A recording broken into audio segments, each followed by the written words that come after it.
in the pilots having to do with cardiovascular events, stroke, elevated troponin, and other signals because these pilots are subjected to quite rigorous routine analysis. Thank God for all of us. But the case is made that, in terms of the statutes, the national regulatory authorities, including the Federal Aviation Administration here in the United States, but also in other nation states, has a mandate to ensure that any vaccine products that are administered and other medical products that are administered to pilots are well characterized as being safe and effective. And they have deferred to the positions taken by Health and Human Services in the United States and the various national health authorities and have required these experimental products to be administered to pilots. Pilots in general, as I mentioned, have been very sensitized to the cardiac events, and many of them have experienced it. Is why there has been a hemorrhage of talent. Sorry, that's a bad word. A let's say a diaspora of particularly senior pilots from many of these commercial carriers is because of pilots being aware of the cardiovascular complications that are at an alarmingly high rate. Because if they go to their flight surgeon and describe that they have had heart pain or other symptoms or dizziness or whatever, they'll be grounded and they'll likely completely Right. lose the ability to practice their profession. I Just like you if guys, you were to say, but yeah, I want to are drill you into getting? this a little bit because we're tossing around data. I want to make sure we ground it in data we have. So, you know, we don't have the data yet on the dizziness and the so-called POT syndrome. The sort of the dizziness and the passing out. I think that's going to end up being much higher than we understood. But POTS is probably associated with myocarditis and also can be independent of myocarditis. The only data I know of on myocarditis that is really good is the recent Circulation article where they were comparing, adverse events in people with COVID versus vaccinated alone. And they found essentially a 5 times higher rate of myocarditis in men under 40. And I've heard other people who have been looking at that data saying that it might be substantially higher in the 15 to 25 age group, but just lumping them all under 40 put it at roughly 5 times. Hey, if you're just joining us, Dr. Drew is not getting by the YouTube censors today, so we'll see. Dr. Robert Malone, if you guys are unfamiliar with, he's one of the inventors of the RNA, mRNA technology, and he's heavily censored, so. Vaccinated pilot flying an Airbus, which apparently is a left-handed uh, flight for the main pilot in terms of the controls, who had a stroke, left-sided stroke, and was unable to fly the plane. So in the aviation community, and then of course there are the many reports of adverse events and cardiac events in the military community, but those Right. data have been actively manipulated. And there, Yes. when it came out after Teresa Long just did the data analysis and pulled that out, then there was very active real-time manipulation. So I caution Dr. Drew that I appreciate the sensitivity with the audience and the need to stay data-based, but let's just say this, in that the testimony provided for that FAA whistleblower case, which was the focus of that meeting, there are a number of documents which are readily available for your review or that for your audience that you could link here. And all of those links in those documents are readily available through the Substack and through the disclosures. I also have a very detailed legal brief concerning this that was prepared by a lawyer here in Virginia who practiced in toxicology law in DC for many years. And I'd be glad to make that available. It's going into the book, and it has 130 different references. So to your point, I completely concur that we need to stay data based, but to recognize that we're talking about forward looking risk.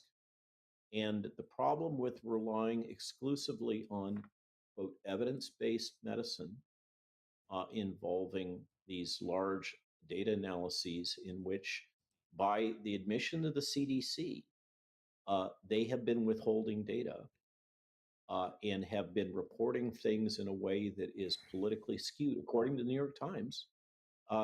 We do have to, I think, for the interests of safety and transportation safety, I suggest that it's more prudent to be a little more proactive, particularly with pilots. Over. Well, if I could summarize what I'm hearing, and you guys, I want you guys to tell me if what I'm hearing is accurate.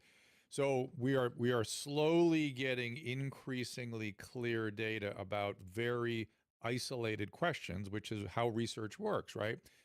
What is the rate of myocarditis in COVID versus the vaccine? We haven't yet looked at stroke or POTS or other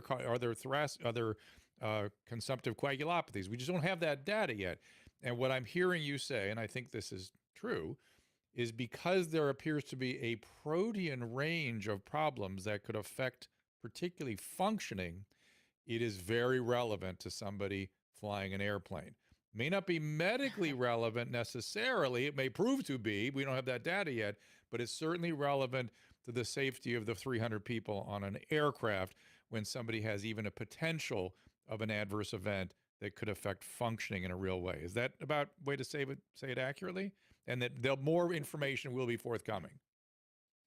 Well, I think that that's certainly true with regard to public safety, but I think that you are underestimating the amount of data that's actually out there with regard to these events.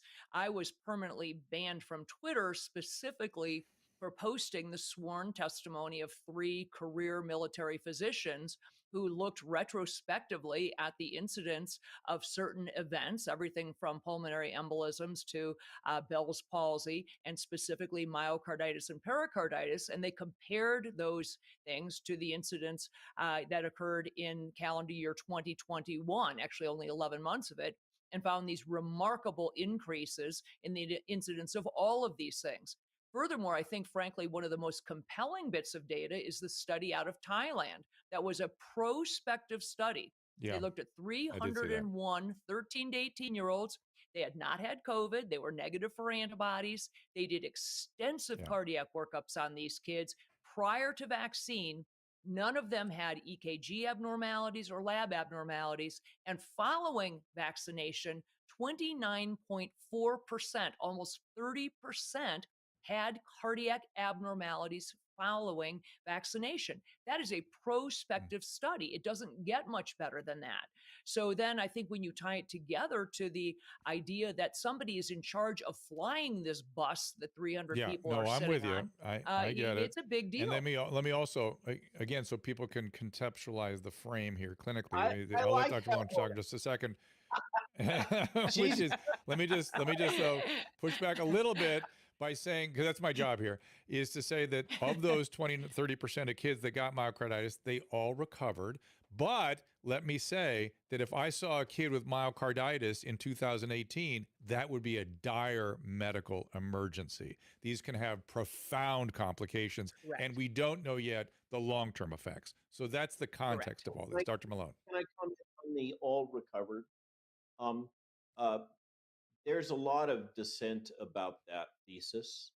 As you know, Dr. Drew, the prognosis for clinical myocarditis in classical clinical myocarditis is not particularly good on a 5-year horizon.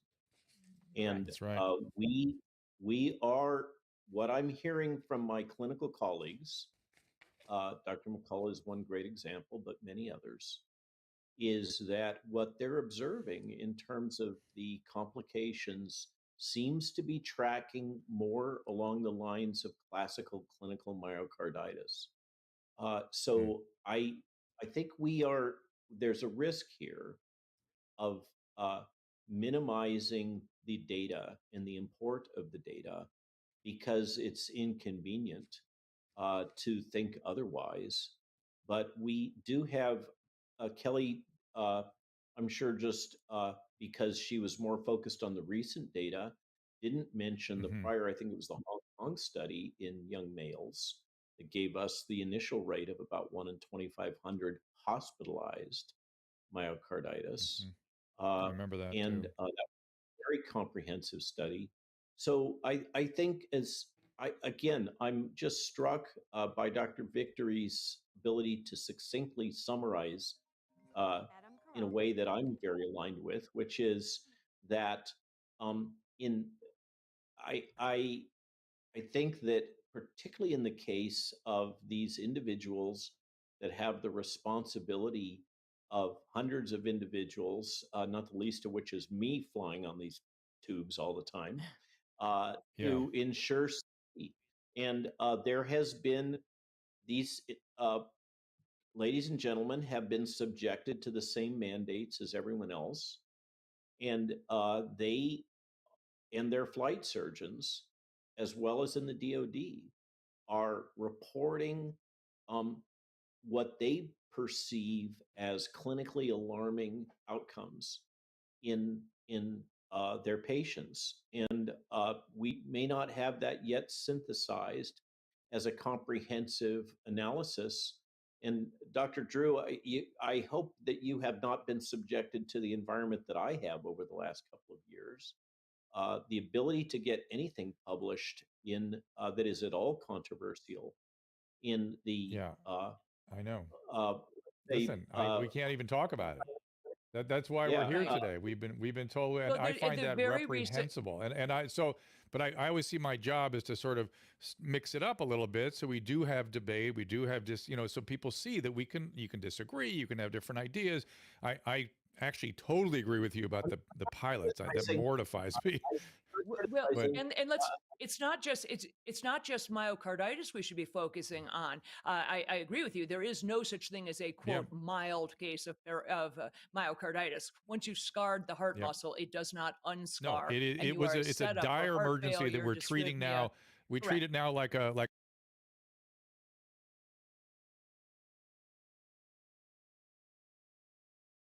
Remember, guys, CDC and FDA say that these vaccines are safe and effective. Just like my Emperor's New Clothes, guys. So get as many of them as you can. Remember, always listen to CDC.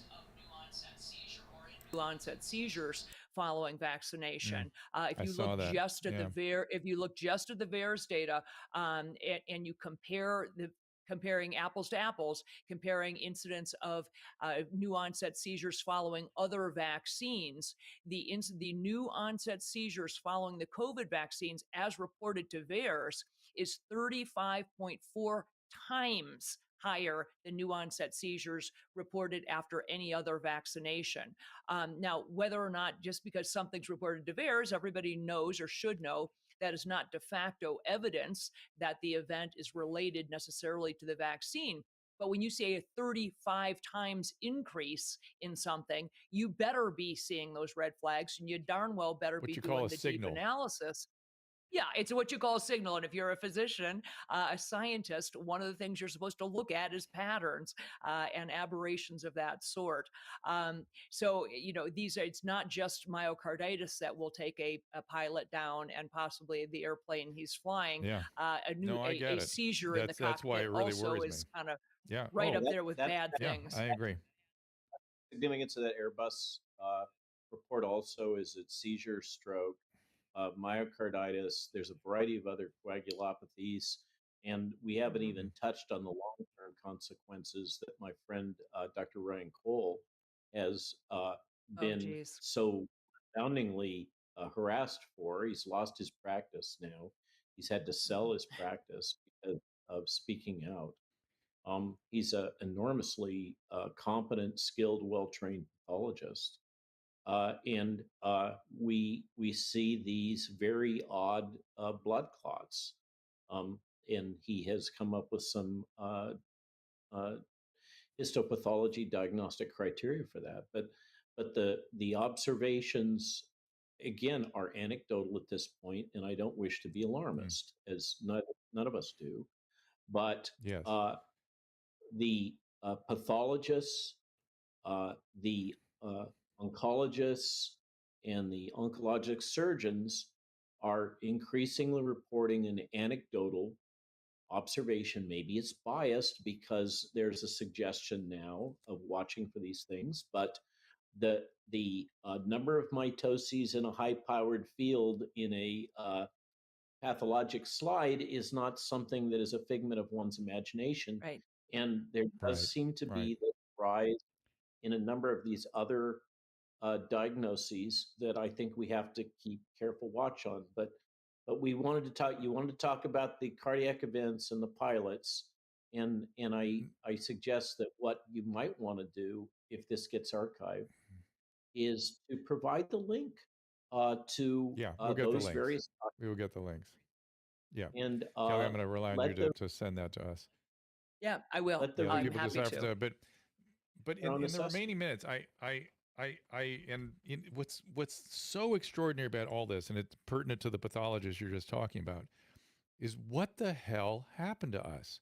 What I still ask that question, even though I sort of have more information now about what was going on and the conscious use of fear and the Fauci and his gang silencing people like yourself and Dr. Bhattacharya and the drive to the vaccine and then vaccine uber alles after that. But it's so far from the medicine that the three of us have practiced. We must have 120 years of medicine amongst us. And, Right. Dr. Malone more on the research side, you and I more on the clinical side. What in the world do you think really, when we nail it down, Dr. Malone, what, other than the mass formation and all, do you have a theory about what went wrong with us? So it's important to me, because of my own personal history, to make sure that one credits people with their contributions. Peter McCullough was the first one that I have heard forward the thesis that physicians were on the front lines. They were the first recipients of the jabs.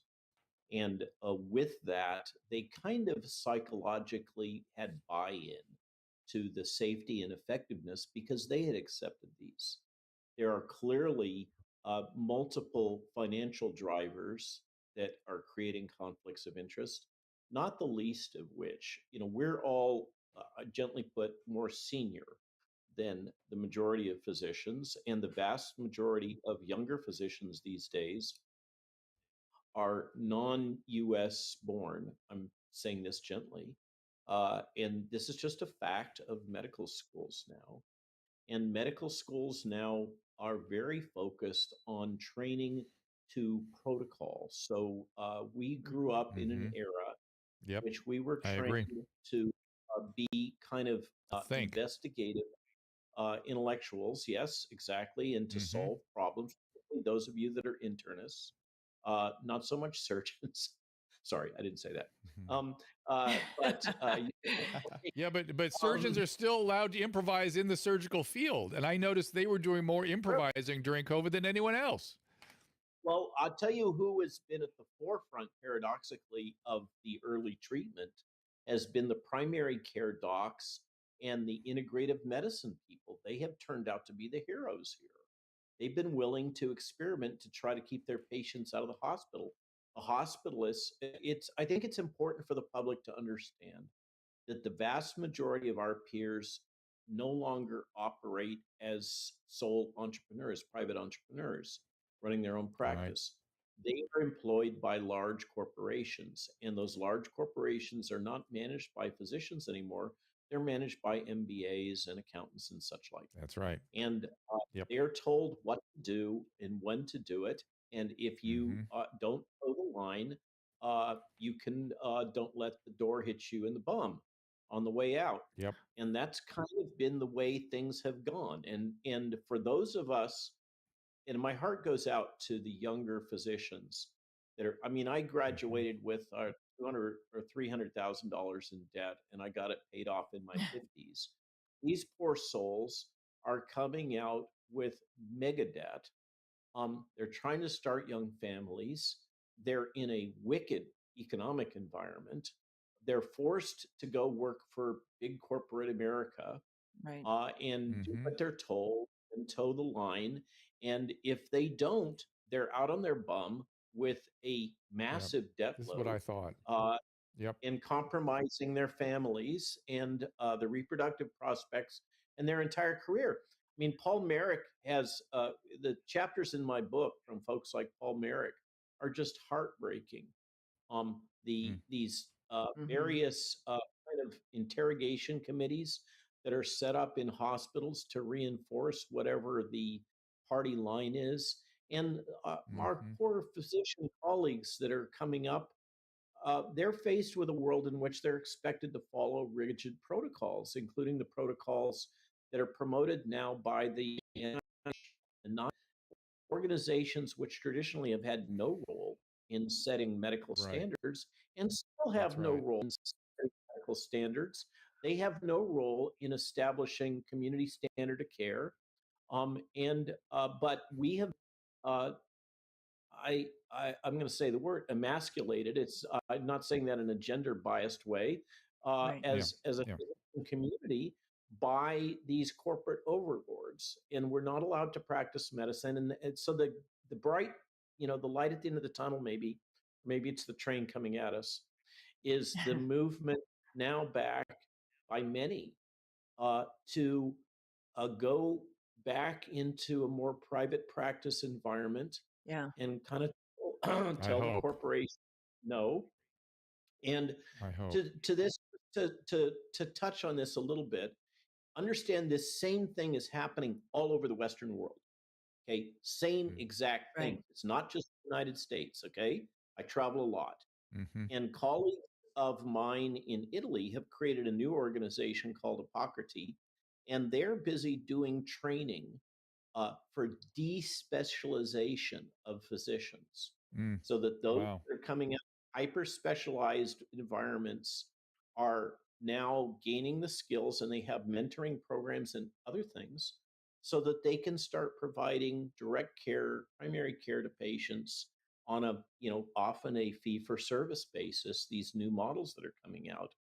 But I think that it's multifactorial, and Yep. I it's agree. there's a lot of patient dissatisfaction with what's occurred over the last 2 years. I think for good reason, and I want to just say loud and clear, uh, the doctor to my side here is a great example.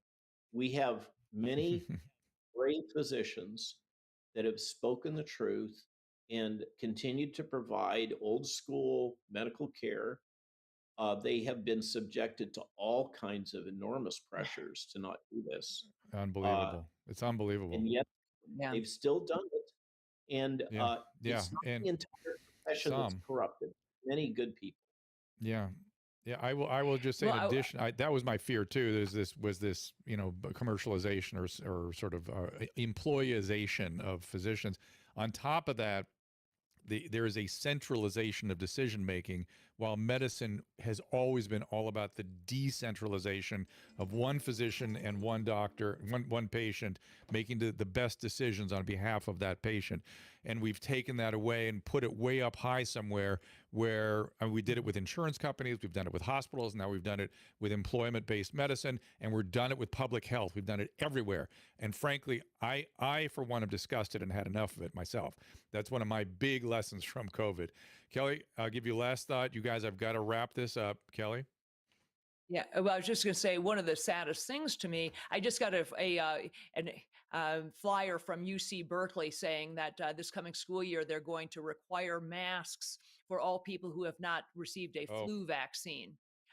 So mm, this isn't going to end anytime soon. One of the saddest things of all, and I've said it many times, is that the average person has lost complete and total confidence in the medical system, certainly in public health, And most alarmingly, they have lost faith in their God-given immune systems. No one's talking about things like Yes. regular Mm. exercise, adequate sleep, good nutrition, stress mitigation, supplementing vitamin D and zinc, and all the things we knew were cheap and effective and would decrease not only your risk of getting COVID, but your risk of getting a heck of a lot of other things and things that would enhance your quality of life.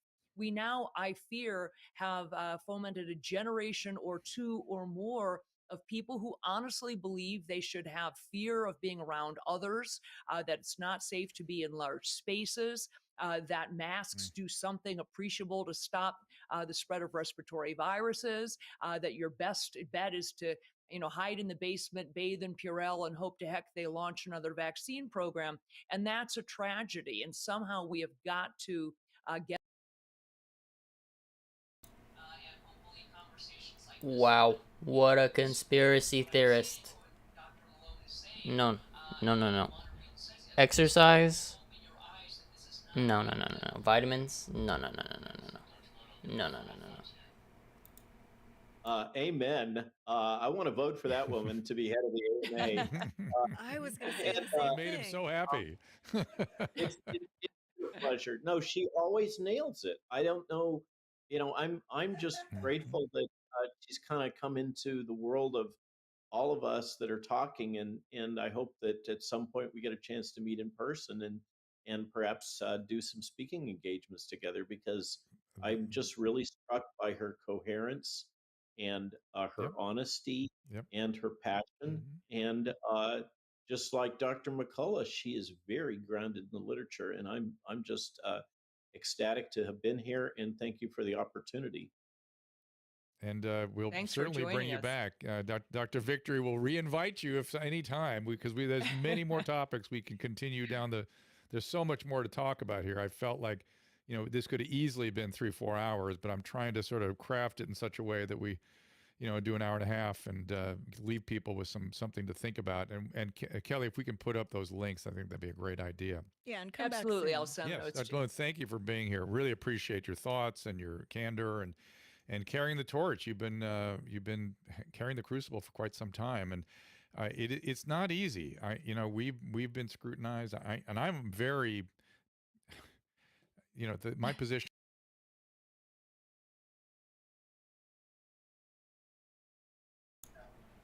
As an up and coming pilot, I do not believe there's been any recognition by the part of the agencies that there's been a mass. Yeah, I don't know. I don't know, guys.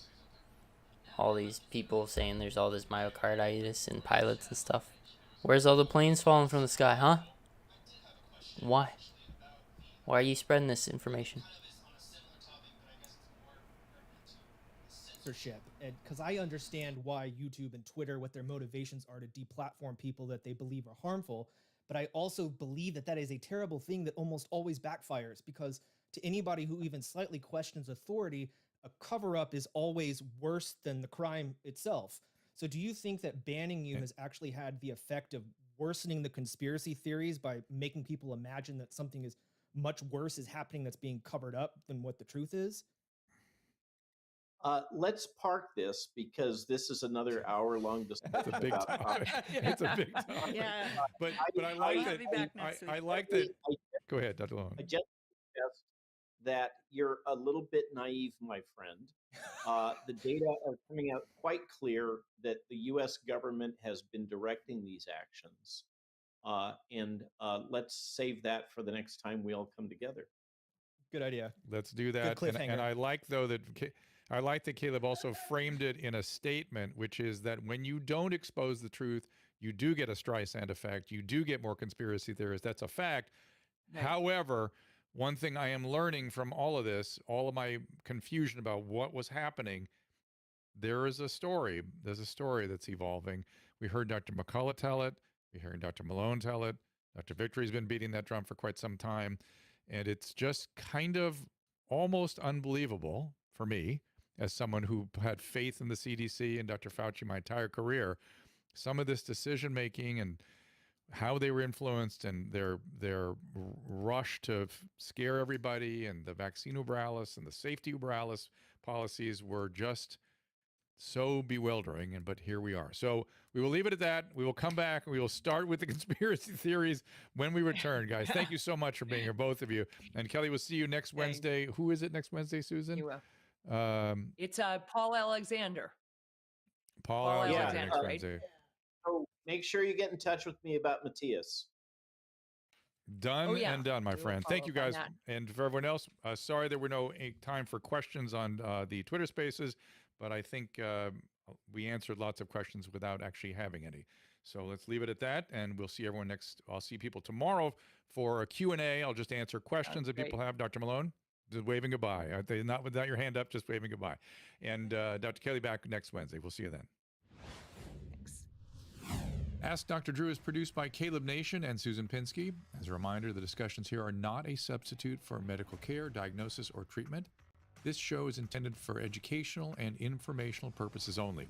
I am a licensed physician, but I am not a replacement for your personal doctor, and I am not practicing medicine here. Always remember that our understanding of medicine and science is constantly evolving. Though my opinion is based on the information that is available to me today, some of the contents of this show could be outdated in the future. Be sure to check with trusted resources in case any of the information has been updated since this was published. If you or someone you know is in immediate danger, don't call me, call 911.